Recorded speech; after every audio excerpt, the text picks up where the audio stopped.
In the film Wonder Bar, we go further in depth with the topic of machismo. For example, in the film, the idea of cheating is very obvious and is a huge problem. From the beginning, we see how men very clearly act out and flirt with other women right in front of their wives. Even though it bothered them, there wasn't much they could do. I believe during this time this was expected, but because they were men, in a way it was more acceptable. Once again, men get their way just because they are quote unquote in charge. Al Wonder throughout the movie has a secret attraction with Inez, even though she was falling for Harry, who was two-timing her with another woman. However, when she finds out that he is trying to run away with this woman, Inez then kills him. In the movie, machismo is shown throughout the fact that it is okay that men cheat with other women, and that it was common throughout their time, when in reality, it wasn't okay, and it ended with the consequences that it came with. In part 1 of Lucia, we see a nun who's sexually abused. She's clearly the victim and should be who everyone feels bad for. But the response to the situation is quite the opposite. Instead, the nun is seen as crazy. She's been through traumatizing experiences that will leave anyone shaken up. In this scene, men get their way, and favor is actually shown to them instead of them being punished for the things they did to the nun. In part 1 of Lucia, an example of male dominance was shown when Raphael makes Lucia fall in love with him, but is actually a spy who's only using her for information. He purposely lied and manipulated her in order to make her fall in love with him. This shows how women can be seen as no more than something that can be used and quickly disposed of. Rather than seeing Lucia for who she was, he saw her for just another foolish woman whose feelings can be used for his own benefit.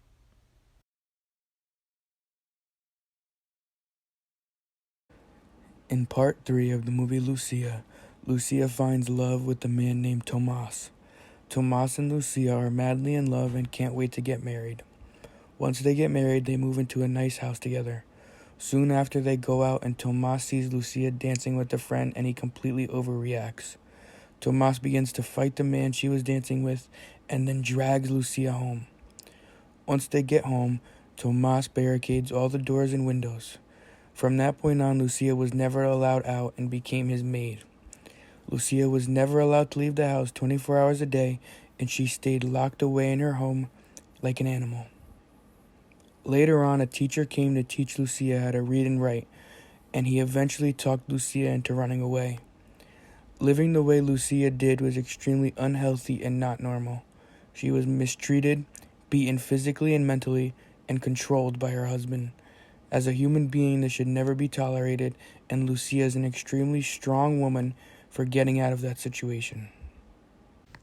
In the film, Lucia, Part 3, the representation of machismo, male dominance, is seen all throughout, from Tomas not letting Lucia work and wanting her to be a housewife to his crazy jealousy scandals.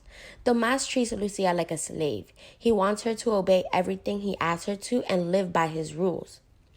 But simply because he is a man and Lucia's husband, he thinks and expects to do whatever he wants with her life, like locking her up and restricting her life, while he can do whatever he wants.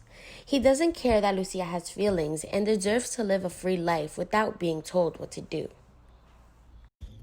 Thomas treated Lucia like a slave and traps her to the point where she needs permission from him to see her own mother. What is machismo? Machismo is the supremacy of man over woman. For example, in the movie, the husband's character who cheated on his wife was seen as calm when he saw his wife cheating on him. However, when the wife caught him cheating, she went insane. She started acting out, which is what you expect in a woman, but males aren't supposed to act that way. At the very end of the movie, you also see the husband making peace with his wife.